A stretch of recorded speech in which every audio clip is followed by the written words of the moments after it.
Good afternoon and welcome to Grand Rounds today. Hi, come on. Yep, it is on.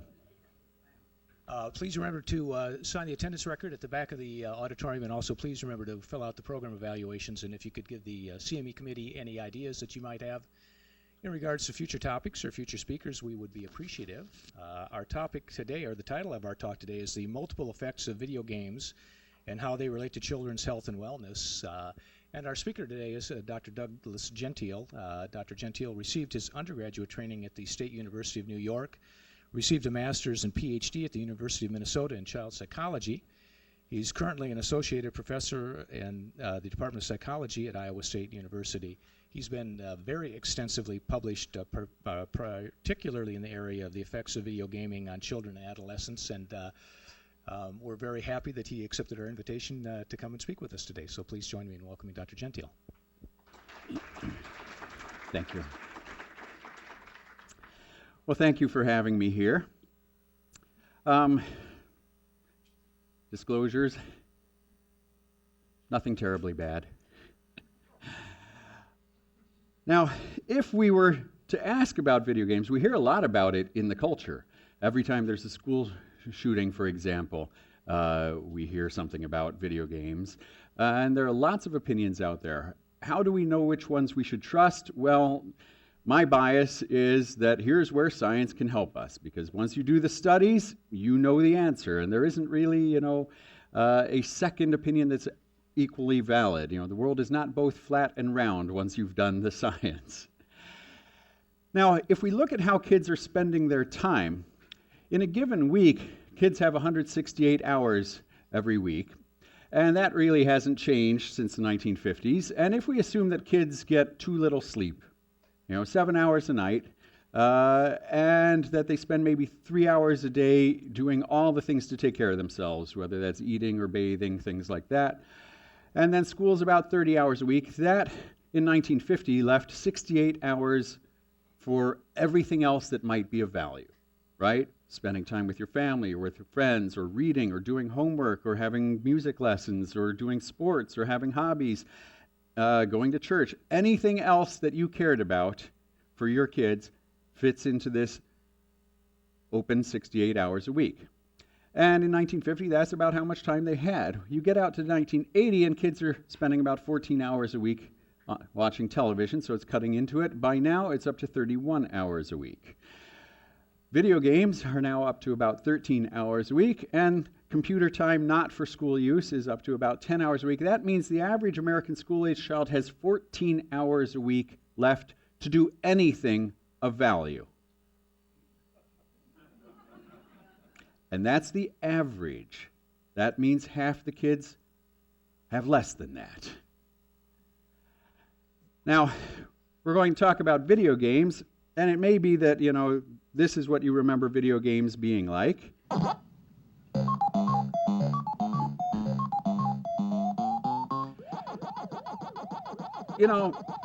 Games have changed a lot since 1982. I'll let a kid tell you about it. There's this club down the street that's fun, so I go in and shoot this woman in the head. And people are screaming and running all over. Oops, sorry. And there's blood everywhere. There's this club down the street that's fun, so I go in and shoot this woman in the head. And people are screaming and running all over, and there's blood everywhere. There's this cop next to me who sees what I did, but he's got body armor, so I can't shoot him. So I throw gasoline on him and light it, and he screams and runs around, and he died. There's this prostitute, and they're super hard to kill, so I grab a machete and cut her head off. Games have changed a lot. The fastest growing market segment is adults, and so that means that games are being produced by adults for adult tastes. I use that word liberally.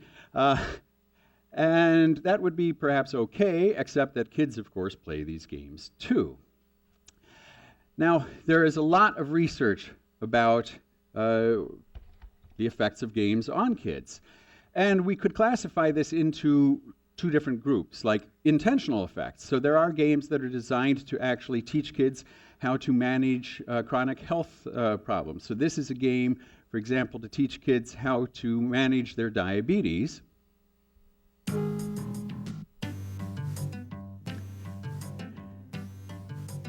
And so they're playing this little elephant, Packy here, and he's got to check his blood glucose levels, and then he's, it's at different times of the day.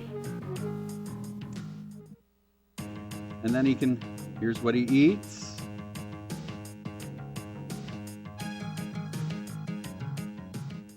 And then he can go out and find things, snacks and treats, and, it's kind of a various video game. And at different times, depending on what he eats, he might need to, check his glucose levels or have some insulin or things like that. Now, it turns out when kids play games like this, they actually end up being much more compliant in their healthcare behaviors than if you gave them exactly the same information in a pamphlet. So something about playing it is much more effective teaching than just giving them the information. Similarly, there are lots of games out there designed to teach educational concepts. Reader Rabbit, Math Blaster, things like that. The research on them shows they are fantastic at it. And there are a lot of reasons why this might be. In the notes packet, I give more details than here. But just to kind of boil it down a bit, games are natural teachers. They do most of the things that an exemplary teacher does. They give immediate feedback. They can reward both intrinsically and extrinsically what you want the kids to be practicing. They can teach for transfer, which is hard to do actually, because you need to teach the same underlying deep structure in multiple contexts. But games can do that very well. The students then are motivated to practice on their own. They're motivated to distribute practice over time, because we know that cramming actually doesn't work. If you want to learn piano, playing 20 minutes a day, you will learn it much better than if you do it once a week for 140 minutes. Same amount of time. If you distribute your practice, you learn better, and kids play games, every day. And then, of course, in the classroom, it's very hard to, all of you are not at the same level of knowledge on everything, right? And a teacher has to figure out how to adapt to the level of every individual learner in a classroom of 25 kids. That's almost impossible. But a game can do that. Not only that, each of you learns at a different pace. And again, a good teacher can try to adapt to that, but that's very hard with 25 kids. Games can adapt to that level too. So games do what truly great teachers do. And of course, children are natural learners. So it's kind of the perfect storm for learning. So, if when games are used intentionally, they have these beneficial effects, what happens when we look at some of the side effects? Because there are all sorts of things that games could teach that weren't necessarily designed to be taught. So there are a number of studies now on how games can improve visual and spatial attention types of skills and navigation skills. So this is a fighting game where, as you can see, it moves very quickly. There are things around you, behind you, above you, below you. You've got to navigate through this three-dimensional environment. You've everything. All sorts of people are in motion, and you've got to maintain awareness of all of them at once.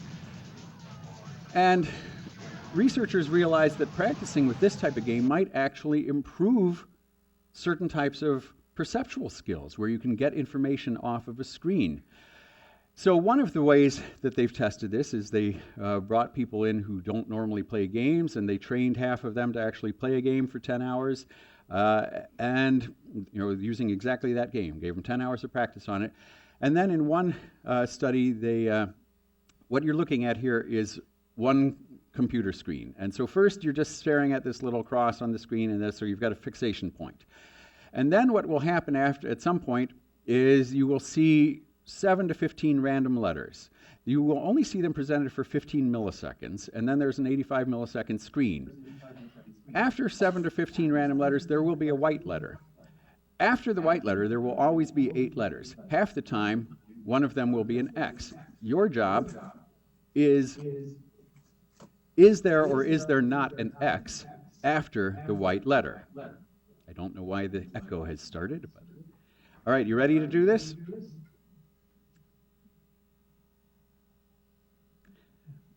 Was there or was there not an X after the white letter? How many of you say yes? Do you guys game? Because you're right. It turns out that the gamers were much better at detecting this. Another type of skill is we have you fixate on this dot here. And out in your periphery, so you're just staring at the dot, there's a T out there. And then we can have other T's flanking it to the top and bottom. And your job is, while staring only at the dot, to tell whether those T's are all in the same orientation or if one of them is upside down. Now, at this point, from where your distance, this is a pretty easy task, staring at the dot, but it gets a little trickier as they get closer together. And it turns out, again, that if you're a game player, you're actually much better at that. So you get a wider, useful field of view. Now, of course, what gets the most press attention is the research on violent games on aggression. So this is a study with 607 8th and 9th grade students, and we surveyed them. We found that the kids who play more violent games, they see the world in terms of hostility. That's what this top thing means. Hostile attribution bias, it's a cognitive and perceptual bias to attribute hostility towards other people's actions. So when you get bumped in the hallway, do you assume it was an accident or do you assume it had hostile intent? So kids who play more violent games see other people's actions as being more potentially hostile. They get in more arguments with teachers. There's a real-world antisocial behavior. They get in more physical fights. There's a real-world aggressive behavior. And they get worse grades. Now, if you're a good skeptic, and I want you to be, you're going to say, Doug, that's not necessarily about playing violent games. That might be about being a naturally hostile and aggressive kid, right? Because naturally hostile kids, they see the world in terms of hostility. They get in more arguments. They get in more fights. They get worse grades, and they play more violent video games. That's all true. So in this study, we tested children's personality trait hostility. We split them into quartiles. We take the lowest quartile, so the least naturally aggressive kids. And if they also play the least smallest amount of violent video games, only 4% of them have been involved in a physical fight in the past year. That makes sense, right? They're not naturally aggressive kids. They're not playing violent games. They're not getting into fights. But if you take these same low hostile kids, but they play a high amount of violent video games, it's an almost 10 times increase in their risk of getting into fights. What about the other extreme? What if we take the top quartile, the highest, most naturally aggressive kids? These are the ones you expect to get into fights. Well, if they don't play violent video games, 28% of them have been involved in a fight in the past year, and if they do, it's a bad combination. What we're seeing here is the stacking of risk factors. Yes, being a hostile kid matters, but so does playing violent video games. What matters more than either one is both. You put them together. What really fascinates me, however, is these two bars. Notice the least naturally aggressive kids are more likely to get into fights than the most naturally aggressive kids if these ones are playing violent video games. Now, we split out how much time they were playing from whether they're playing violent content games, because parents tend to care about one or the other, usually, how much time or what the content is. What we find is that if they're spending a lot of time playing, that predicts poorer school performance. But notice it does not directly relate to antisocial and aggressive behaviors. However, because kids who play a lot tend to play more violent games, those two come together to increase their personality trait hostility, which in turn is related to all three of those outcomes. But over and above that mediated pathway, if they're playing violent games, that adds an extra boost to predicting whether they get into physical fights. So this research and research like it shows that although parents tend to be concerned about either amount or content, they should be concerned about both, but for different reasons. Amount seems to relate to school performance, but not aggressive behaviors, whereas content relates to aggressive behaviors, but not school performance. Now, the good news in this study was that kids who said that their parents always check the ratings before allowing them to buy or rent a game, those kids got better grades in school. Those kids get into fewer fights. Now, again, if you're a good skeptic, you're going to say, well, that's not necessarily about playing violent or checking ratings. That's about being a more involved, better parent. My answer? I don't care. Because you can't just tell parents, be better. You have to tell them how. And here's a very specific thing. There is a rating on the box. Learn it, use it, because it matters. And that makes them more involved, better parents. Now, this is a study of 430 third through fifth graders followed across a school year. And what we find, again, splitting out amount of screen time. Now, in this case, it's both television and video games. This is at the beginning of the school year. This is by the end of the school year. Kids who spent more time watching television video games at the beginning of the school year, by the end, are getting worse grades. But again, there is not a direct relation between aggressive and antisocial behaviors and prosocial behaviors. But if they're playing violent games at time 1, by time 2, they are more verbally aggressive, more physically aggressive, and less prosocial. Now, these are not just their own self-report. This is by asking the other kids in the classroom, who are the aggressive kids and how do they do it? Asking the teachers. Remarkable. They don't know what they're playing at home, but they can see it in their behavior 6 months later. Now, why does this matter? Well, not just because there's more aggression and less prosocial behavior in the classroom, but the kids who become more aggressive and less prosocial, the other kids don't like them. Right? So they get more rejected. So what's going to happen to this kid who has become more aggressive in his ways and is now starting to get ostracized from the main peer group? Well, he's going to go form a clique with the other more aggressive kids, right? In that subculture, they will reinforce each other's aggressive media habits. They'll reinforce each other's aggressive attitudes. There's a de-emphasis on school performance. We are starting to see the ball rolling here. That's what I think. People say, oh, is it aggressive kids that seek out media violence, or media violence makes kids more aggressive? The answer is yes. Aggressive kids do seek out media violence, which makes them more aggressive. But as you saw, even the low aggressive kids become more aggressive if they consume media violence. So I think this is actually seeing that beginning of the ball rolling. Those kids get more rejected, and now they're on a negative trajectory. This is complicated statistics. These are longitudinal latent growth curves. This is following 3,000 kids for 3 years. And the I means the intercept, where they start at the beginning of the study. The S means the slope. How do they change over the 3 years? And what we find is that kids who start off playing more violent games also start off having more aggressive thoughts. This is aggressive cognitions. It's made up of 3 types we actually measured in the study. Hostile attribution bias, which you've already heard about. Normative beliefs about aggression, which is how acceptable you think it is to behave aggressively when provoked. We all know people, for example, who, if you get hit, you would never hit back. And we also know people who would prefer to hit first, right?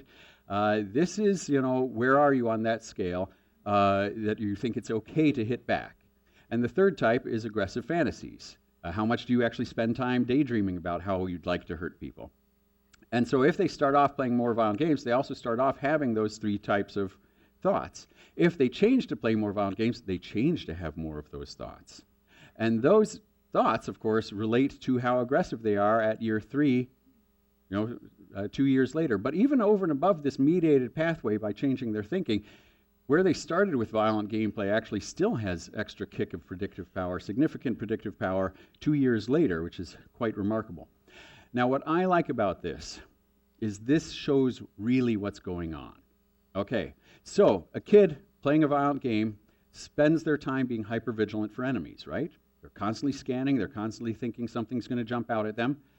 Well, then when they get into the school hallway and get bumped, they're now vigilant for enemies, right? So what's their first belief going to be? Well, that person's trying to annoy me.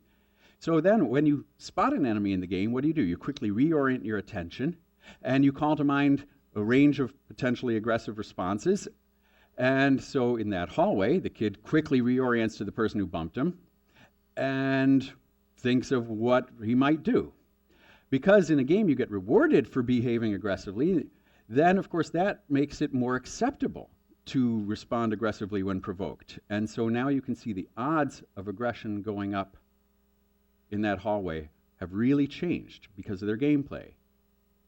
The odds that I'll say something unkind or push back are much higher now.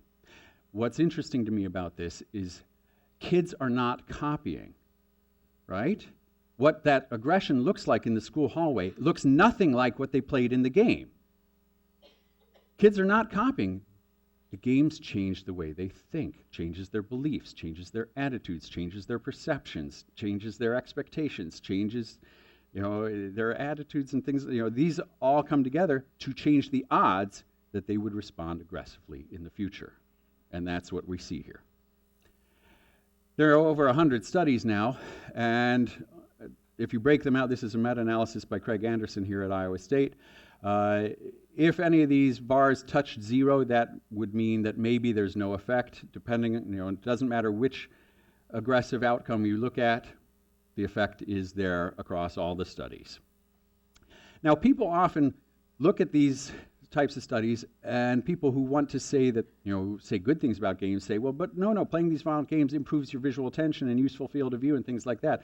And other people say, no, the violent games, increase aggression. And of course, there's a third group that like to claim, oh, there's no effect. Well, rather than competing hypotheses, I think these are actually complementary. And so we tested late adolescent boys, all high gamers, in an fMRI. We had them play exactly the same game, but sometimes the violence was turned on, sometimes the violence was turned off. So same game mechanics, how to get around, the same goal. It was a capture the flag variant. In one case, you can shoot at the other game characters and they can shoot at you. In the other case, they can't shoot at you and you've got a little frisbee gun. You can shoot at them, but it doesn't harm them in any way. And these high gamers, they all played a lot of games, but they were two different types. One played this type of violent first-person shooter, and the other didn't play that type of game very much. And first we looked at, say, emotion regions of the brain, and we thought, well, when the violence is turned on and you're seeing blood splattering and body parts flying off, that should get a big emotional reaction, right? It turned out that no, we found absolutely no effect until we split the gamers into their two types. And when you look at the gamers who don't normally play this type of violent game, when the violence is turned on, they are having a big emotional reaction in several different emotion regions of the brain. Now you might think, okay, the kids who do normally play this type of game, maybe they have no effect, right? They're already desensitized, so they just stay at baseline. That's not what we found. We found active suppression of these same brain regions. That kind of scares me. Is this desensitization? Is this the neural mechanism through which desensitization happens? Is it a purely functional response? I'm not quite sure how to interpret it, but it does kind of scare me. If we look instead at, say, spatial navigation regions of the brain, when playing the violent game, the low violence gamers, the ones who don't normally play this type of game, they brought on lots of extra resources in those regions of the brain to help them, because you got to pay attention to angles of fire and things like that. And so they needed a lot of extra brain resources to help them navigate. Whereas the gamers who do normally play this type of game, they did show absolutely no change from baseline. They already know how to do this. It didn't cause them any extra work. So I conclude from this that this is neural evidence for both an aggression desensitization effect and the visual spatial effect. They both are happening because your whole brain is working on anything. Anyone who tells you you only use 10% of your brain, that's crap. Use your whole brain for everything. It doesn't support, however, the idea that games have no effect. Now, what about if you play pro-social games? So the content, we switch to where you're actually helping other game characters. Well, we've done several studies on this in several different countries. In Singapore, we did a correlational study, and we found that kids who play more pro-social games do show more empathy and helpful and cooperative behaviors in the real world. In Japan, we did a short-term longitudinal study where we found that playing pro-social games earlier predicted pro-social behaviors later. And here at Iowa State, we did a true experiment with college students where we had them play either randomly selected a pro-social, neutral, or violent game, and then we gave them an opportunity to actually help or hurt another student. And if they played the pro-social game, they were much more helpful and less hurtful. If they played the violent game, they were much more hurtful and less helpful to another student. Again, longitudinal latent growth curves. 3,000 kids in Singapore followed for 3 years. Again, the eye is the intercept. Where do they start? So if they start off playing more violent video games, they also start off with much lower empathy. If they change to play more violent video games, they change to have lower empathy across the 3 years. If, on the other hand, they start off playing more pro-social games, they start off with higher empathy, and if they change to play more pro-social games, they change to have increased empathy. Empathy, of course, is a very strong predictor of their helpful and cooperative behaviors. But we also see these long-term effects from the other types of games across their helpful and cooperative behaviors. There are now several studies starting to look at our games related to the obesity epidemic, the youth obesity epidemic. It looks like it is a risk factor. Certainly not the major one, but it is one that is easily perhaps controlled by parents. There are lots of studies on video games and school performance. You've already seen some of those data that generally more time tends to relate to poorer school performance unless they're playing educational games, but most kids aren't. Well, all games are educational. The question is, what do they teach? And then we've started doing some research on attention problems. For years, I've had parents come up to me and say, my kid's got ADHD, and the only thing he can pay attention to for more than 10 minutes is a video game. And my question's always been, I wonder if that's good. And so we started doing some studies. We've got here child samples and late adolescent samples, and we find that the more time they spend on television and video games, they have much higher odds ratio of attention deficit problems. This is symptoms, not necessarily diagnosed disorders, but in terms of symptomatology. And we tend to think that attention problems are fairly, settled within, school age somewhere. So these are college students, and yet we're still seeing that their screen time is predicting at 104% more their attention deficit symptoms.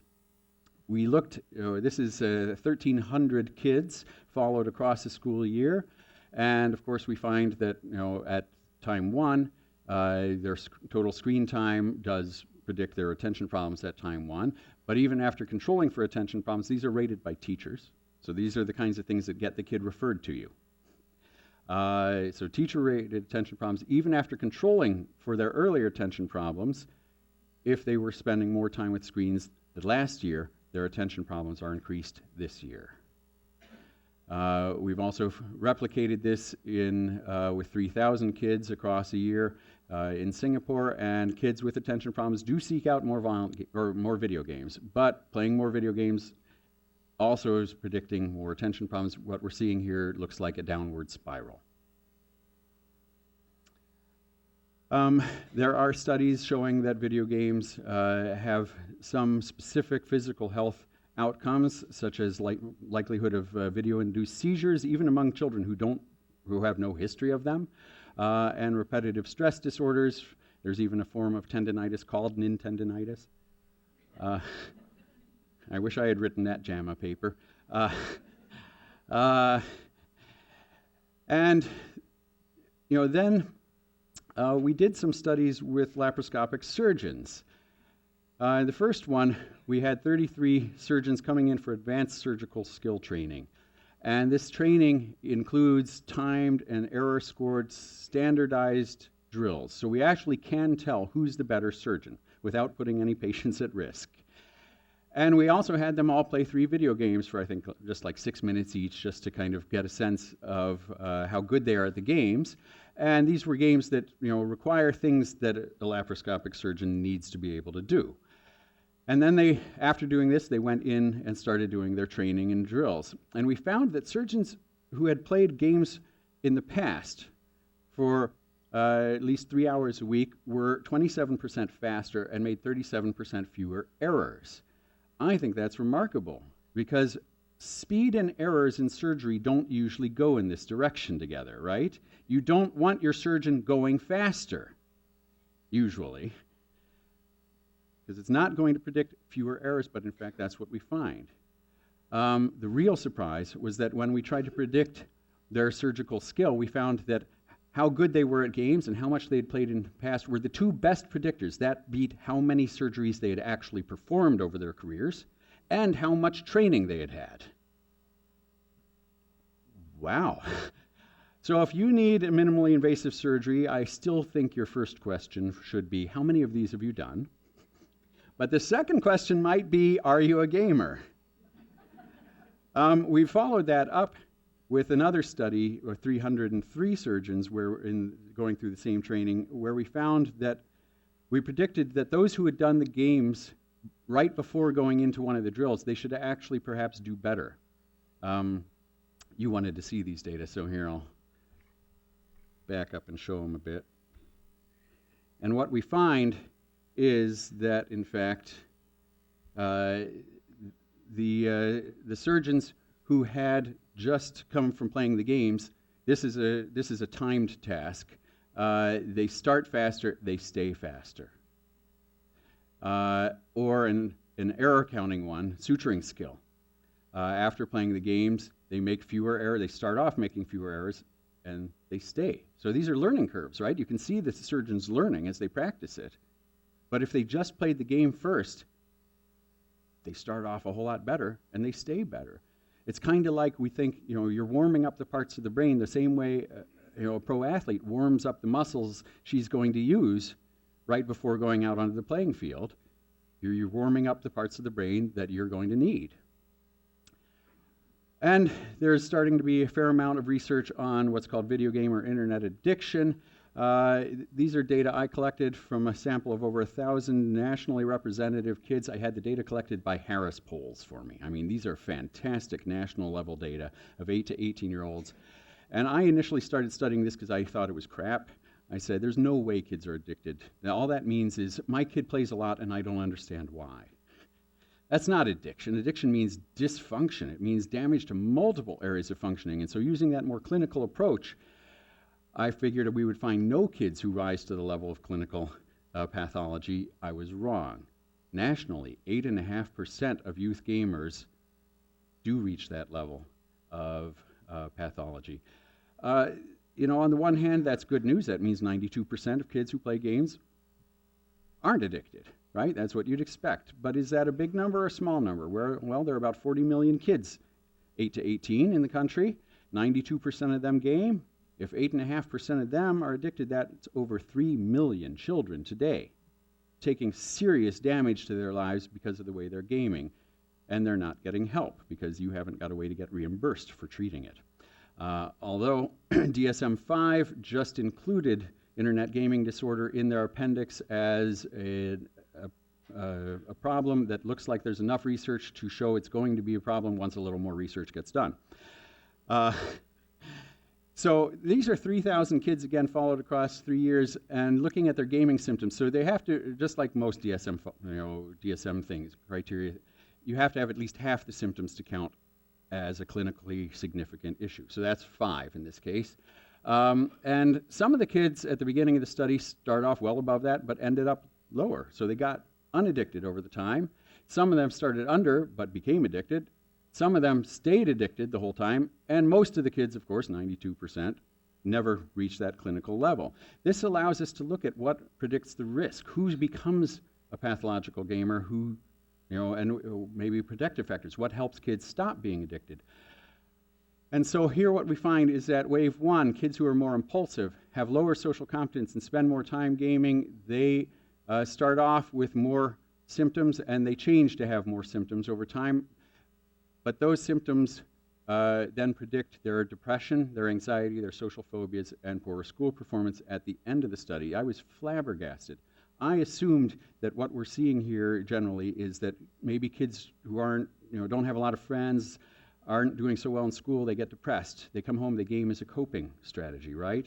And so the problem is really depression, and the gaming is a symptom. This shows that's wrong.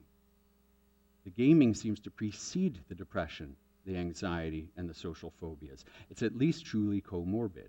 So if you just treated the depression, you're not going to get it all. You need to be treating the gaming also with the depression. How do you know if your research is making an impact? When Jimmy Fallon talks about it, he says, a new study shows about 1 out of every 10 kids who plays video games is addicted. You know what they really need is rehab. That Rehab's such an awesome game. It's on Xbox and PlayStation. I played it for 6 hours yesterday. Now, if we look at this list, and this is not a full list of everything that's been studied about games, these are not the same types of outcomes.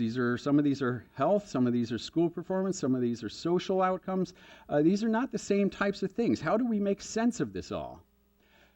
Well, the surgeon study actually was the thing that opened my mind a bit. We've talked about amount and content. I can't explain the surgeon study by amount. Yes, surgeons who had played 3 hours of games a week in the past were better at surgical skills. I don't think it's because, but if that's nowhere near what a modern kid plays, right? A modern kid's amount of play, they're not getting the grades to get into med school. So it's not about amount, and they're not playing surgical simulators, right? So it's not content. They're playing the same off-the-shelf games you and I play. And that made me realize there are at least 3 more dimensions on which games have effects. So amount, just to summarize from what you've seen, seems to be related to school performance and increased attention problems, and may also be related to health outcomes such as obesity, repetitive stress disorders, and addiction. Just total amount doesn't matter because, of course, distributed practice matters, and the fact that kids distribute their practice with games rather than just cram once actually can enhance many of these effects over time. I often get asked how much is too much. Well, I support the AAP's recommendations, which is no TVs or video games, computer, no media in the bedroom.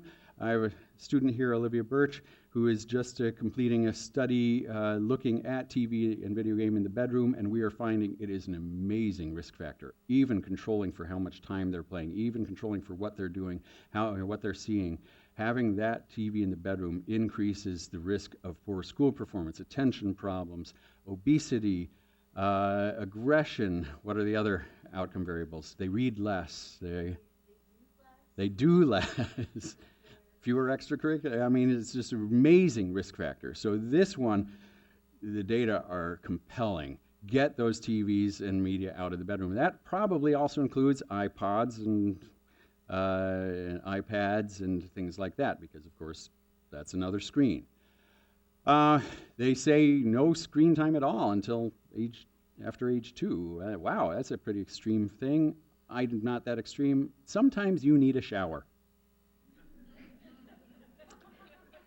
Fine, you put the baby in the bouncy seat, go take your shower, but don't believe you're doing your baby any good. You're doing yourself the good. Even if it's something like Baby Einstein, the research on those, by the way, shows that they're actually worse it's much worse.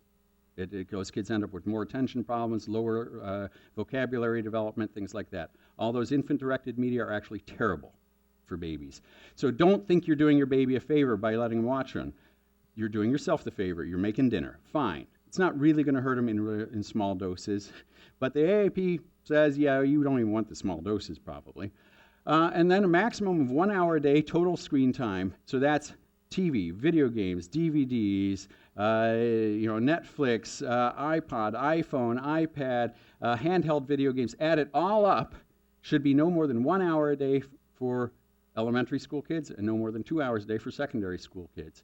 That does not count using computers or things for schoolwork. That's free. That's doing your job. So it's for entertainment purposes. Now, as you saw, the average kid is way over this. Content. Obviously, the effects of that are going to be specific to the content. So reading games improve reading skills, health games increase health knowledge, pro-social games increase helping behaviors, etc. Structure dimension. What do I mean by this? Well, I mean a couple things. First of all, in the communication literature, people talk about what are called formal features. So if you see on a television show a man and woman go into a bedroom and close the door and it fades to black, we take away a very specific meaning of what we think happened behind that door. If you see the same couple go behind the same door, close it, and it cuts to another scene, we don't take away that same meaning. We don't know what happened behind that door. It's the same content, but how it's structured on the screen actually changes its psychological level effects. And so, as we've seen, games that require, constant scanning of, where enemies might be can widen out our useful field of view, make us quicker at picking up information, etc. Some games require that we navigate through a three-dimensional environment, but it's still a flat screen. And so here he's going down a hallway and turns a corner, looks over an edge. There's a ramp down here. Turns the corner, looks this way, nothing there, turns and looks that way. Shoots for no reason whatsoever. Here's an enemy, tries to figure out where it's coming from, backs up a bit, looks this way, looks that way, oh there it is, shoots at it, uh-oh, it's still coming, backs up, goes up the ramp, gonna fire down using height to the advantage. That's still coming. Going to jump off the ramp using, depth to my advantage, etc. So using that type of, you're learning how to make use of these depth cues, which of course is exactly what the laparoscopic surgeon needs, right? She needs to be able to tell, even from a flat screen, that, how deep is deep, because I push my scalpel in 1 centimeter too far, the patient dies. But not only does the surgeon need to know general depth, she needs to be able to maintain awareness of what's not seen, what's behind the camera, right? And some games do a job where they make you do that. So here, your job, you're protecting that ship. Remember where it is. Now we're going to switch to a cockpit view here.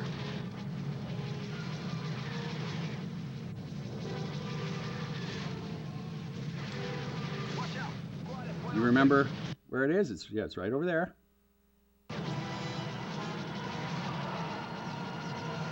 Red Leader, we can't take much more. That medical frigate's not gonna last very long. We must hurry. You still know where it is? Straight left. And here we're going to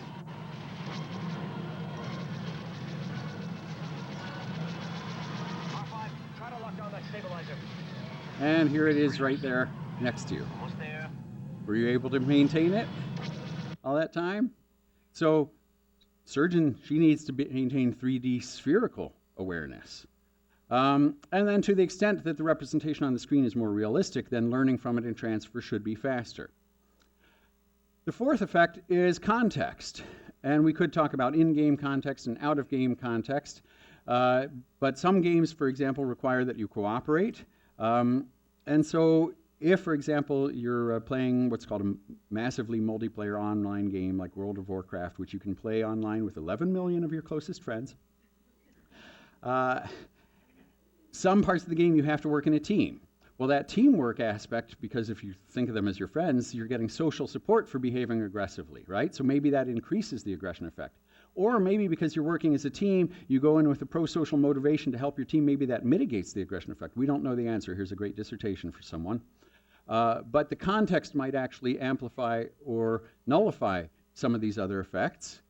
Some games, are doing what in education is called problem-based learning, where you've got to, how do you beat this level of the game? And you work together in a team to try to figure out the solution, and it turns out that's very good educational pedagogy.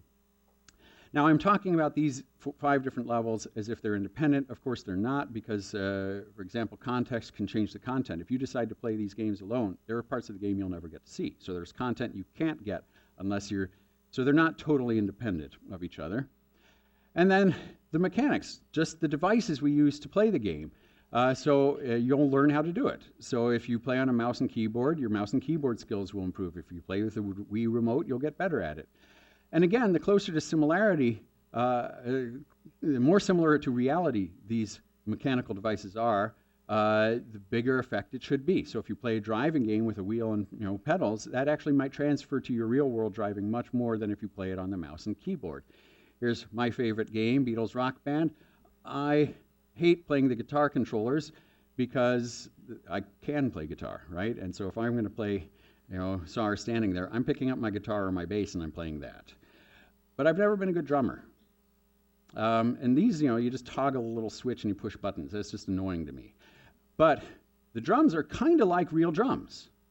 And after just one day playing, all of a sudden I could use my kick in a way I had never been able to do. I could now have, I used to be able to do any 2 appendages on drums okay, and if I threw in the third, it all went to hell. But now, after playing this game, I can actually go behind the drum set and hold down a song with my band if they really needed me to be the drummer. They shouldn't make me play a second one because it'll sound just like the first because I have no skill. But I can actually do it now because this is very similar in mechanics to real drumming, whereas these do not help my guitar playing. Now again, we're talking about these as separate, but they're not really. Mechanics and structure are very interrelated. As you move your fingers, what you see on the screen changes. What you see on the screen, as it changes, you change that's that feedback loop we call hand-eye coordination. And games are going to start having this is a real car, by the way. This is I don't even think this is just a concept car. I think there are some limited production of this. As you look inside it, what do you notice? There's no steering wheel. What do they have instead? It's a joystick controller. So the benefits of thinking about it in these different 5 levels, what the effects are, is it gets us beyond this horrible dichotomous thinking of are games good or bad. If your kid spends a lot of time playing Grand Theft Auto, the lot of time probably means poor school performance. The violent content means more aggressive thoughts, feelings, and maybe at some point behaviors. Because it's both a driving and shooting game, I expect improved 2D to 3D transfer skills, improved targeting skills. If he plays online with friends, that might increase or decrease the aggression effect. And if he plays on mouse and keyboard skills get better. So is it good or bad? Well, it depends which of those levels you care about, right? It also provides testable hypotheses, good for science, and allows for greater impact. If we wanted to design games to actually have a bigger effect, if we think about these 5 levels, we'll actually make better games for it. And then hopefully, as you interact with parents, it can help them have less of a knee-jerk reaction where they just say, oh, games are stupid or games are great, to start understanding, well, it's more complicated than that. So the conclusion I can draw from across all of this is that exactly the same learning processes are involved no matter what you're doing in a game. So violent games teach aggressive ways of thinking. Pro-social games teach more empathy and pro-social ways of behaving. And so, yes, these aspects of games matter greatly, but that's good news because that's something parents have control over. And here's a study we just published last year looking at 1,300 families. We talked to kids, we talked to their parents, we talked to their teachers, we talked to the school nurses, right? We followed them across the school year, and we find that parents who say they set more limits on how much time and what the content is of the media their kids are watching, well, there's this ripple effect out into time and across a wide range of variables. Yes, those kids do watch less, and they consume less media violence. But because of that, in October, by May, those kids now are getting better sleep, which in turn relates to lower weight gain. Those kids watching less time are getting better school grades in May. They are showing more pro-social and helpful cooperative behaviors as rated by teachers, which again is remarkable because the teachers don't know what the house rules are at home, and lower aggressive behaviors. Now, what fascinates me about this is when you realize that no parent will ever know they're having this effect, right? Because this is why parents feel helpless. Because you will never notice that your kid gained less weight than he would have. You will never see that your child is more pro-social than she would have been.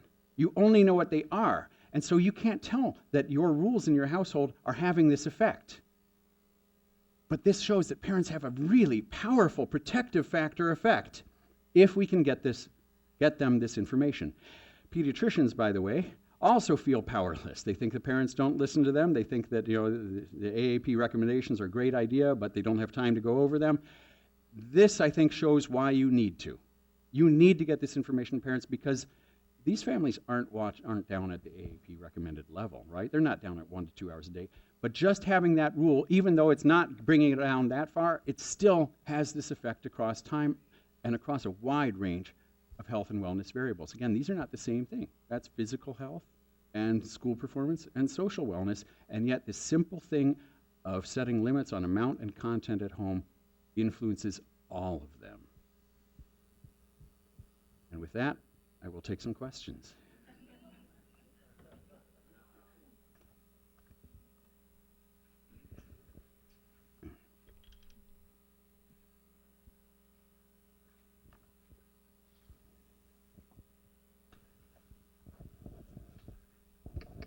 So, hey, this speaks to more of the functional MRI stuff, and it's curious, so it's the right amygdala? I mean, the left does not light up as much? Or? No, we didn't see it, at least in this study. All right. In this sample. And I don't know. I am not a neuroscientist, so I don't even know how to interpret that. Right. And then the other kind of parallel thing, there's some literature about the dorsolateral prefrontal cortex, and you're talking about the ventral medial and the dorsal medial, but the dorsolateral prefrontal cortex having a lot to do with prosocial behavior. And did that come out, or did you do testing of people doing prosocial games? And Yeah, we have not. The prosocial literature is still several years behind the aggression literature. While there are now about 200 aggression studies of video games, there are probably only about 24 prosocial studies, and so I haven't seen any neural studies yet, whether that's with fMRI or other approaches. So I don't know the answer to that.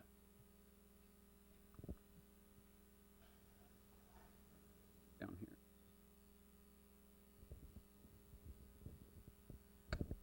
I just started season 3 of Game of Thrones, and I wondered if you could speak to that and Fox News as it affects my neurobiology.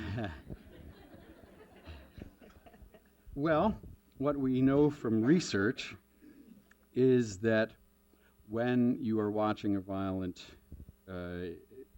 image, particularly if you identify with any of the characters or care about the characters, so in a violent game, of course, you are forced to identify with one, that enhances the aggression effect to the extent, and then as far as neurobiology or biological aspects, we see that some of the studies I've done or some of my colleagues have done, we see that you play the violent game, heart rate, blood pressure increase, salivary cortisol increases, testosterone increases, epinephrine, norepinephrine increase. So these are glucocorticoids, catecholamines, stress hormones, right?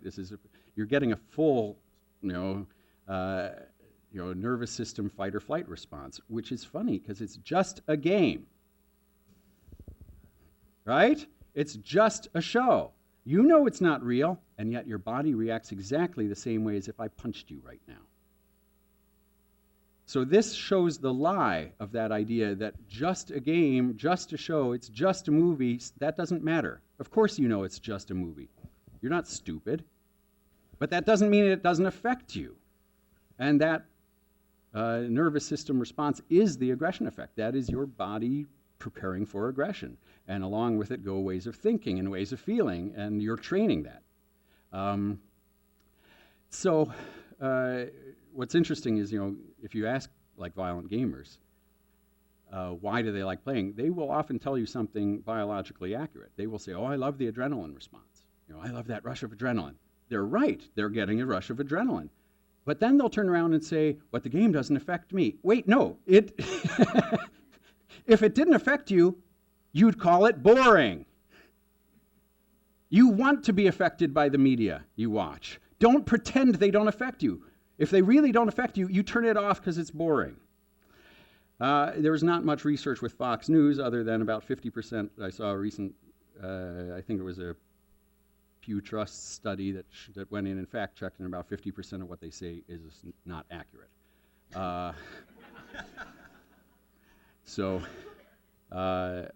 They didn't compare it to others, so I'm not sure if that's actually higher or lower. But certainly the angry tone, right? That's what Fox thrives on, is angry white men. And that you'll feel a response to that too, a physiological response to that too. I don't know of studies about that. That's my personal experience of seeing Fox News at any rate. Excuse me. So, are we to assume that the hostile games are more addictive? I have a complicated answer to this. First of all, I have a hard time with the idea of one game being more addictive than another, because that's treating them like a substance, right? We know crack is more addictive than snorted cocaine. And that's got something to do with physiological responding that I don't understand. I don't think games are like that. And so my focus has not been on what are the aspects of the game that make someone more likely to be addicted to them or not. My focus has been on the player, that what we're seeing is what I think of as an impulse control disorder. You know you should do your homework, but you just can't stop playing. You know you should go to bed, but you just need one more level. And it's not about the game, it's about learning to keep these in balance. So we would treat it like other impulse control disorders to get people to recognize when they're having the impulse, decide whether this is an acceptable time to give in to that impulse or not. So I don't think it's like a substance in that you just have to go cold turkey, because the next time you taste alcohol, you're going to start the cycle all over again. I don't think games are like that. There are people who disagree with me about this. And this is just my personal opinion. So I try to keep very clear what's my opinion compared to what do I have good science behind. This is my opinion. Now, my opinion is harmed by virtue of the fact that there are certain types of games that do seem to have higher prevalence rates of addiction, like the massively multiplayer online games. And there is a little bit of evidence that maybe violent games are related in here too. But I'm not quite sure what to make of that. I think one way to think of it is, if we think about what leads to human motivation, particularly intrinsic motivation, there's a theory called self-determination theory that says there's an A, B, C of human intrinsic motivation. The A is autonomy. We want to feel like we're in charge or in control. The B is belongingness. We want to feel like we're connected to other people. And the C is competence. We want to feel good at what we do. Games are fantastic at autonomy. You're holding a controller. You're in control. And competence. A well-designed game starts low, teaches you what you need, and you get better and better and more competent over time. Internet-connected games do a fantastic job of also meeting the relatedness need. Because now you can be online with your friends. But there are other ways that games do that, even if you're not, you could play in the same room. You could just play the same game and go to school and talk about it. There are other ways to get the relatedness needs met. And so I think this is why the fact that games are so good at the A, B, and C is why players are so motivated to keep playing them. And of course, motivation relates to impulses. And so I think that games that have more features that hit those A, B, and C, maybe that's what relates to whether you're more likely to get addicted to them or not. But I don't know that violence is the active ingredient. Yeah, most of your studies are on children. Do you have any studies that are similar with adults? We have several on college-age adults. And the effects are identical. And at first I was surprised because we think kids are more vulnerable to these effects. And then I stopped being surprised when I realized, wait, what are we talking about? We're talking about learning. For almost all of these things, we're talking about learning and practice. Do adults learn differently than children? No. Do boys and girls learn differently? No, I don't find any differences between the sexes either. Girls are less likely to play violent games, and they're less likely to be physically aggressive. But the girls who play violent games are the physically aggressive ones. So the effect is the same. And again, that's not surprising when you think we're talking about learning. I find in Asia, where the kids are much more well-behaved than American kids, still the effect's the same there. So I can't find any, people think, oh, it's only the already aggressive kids who are affected by this. As you saw in some of my data, that's not true. In fact, the less aggressive kids are affected more.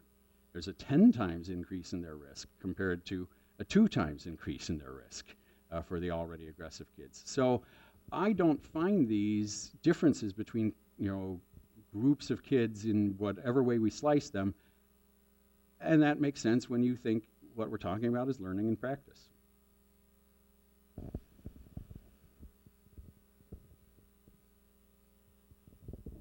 That said, maybe really young kids, preschoolers, maybe they'd be influenced differently. It is unethical for me to actually let preschoolers play these games, though, so I can't do that study. I want to go tell my kids this, but they're not going to believe me. Have you thought about giving this talk to the high schoolers? Oh, I do. I do actually talk to kids. You need to lead them through it carefully. And the best way to do it is to start, that I've found in my experience. There may be other ways, but my best way is you show them how advertising works. Because we all kind of, we don't want to believe we're influenced by ads, right? No one in this room wants to think you're actually influenced without your conscious consent. And yet you all deep down know you probably are. You just don't know how. That's the foot in the door. And I can come in and I can show you exactly what psychologically is happening, how you can be influenced without your ever being aware you were influenced.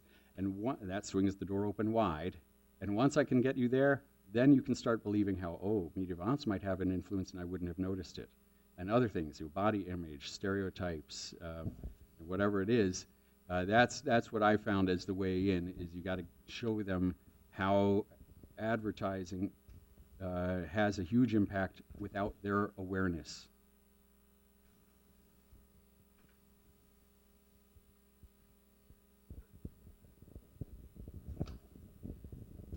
Well, thank you all. And I will say about any of these topic areas, if you would want me to come back and do one just specifically on the details that say video game addiction, or on psychology of advertising, or on media violence, exactly what's really going on there, I mean, I can certainly come in and give much more details on any of these specifics, but I was asked today to kind of give you the broad overview. So thank you all.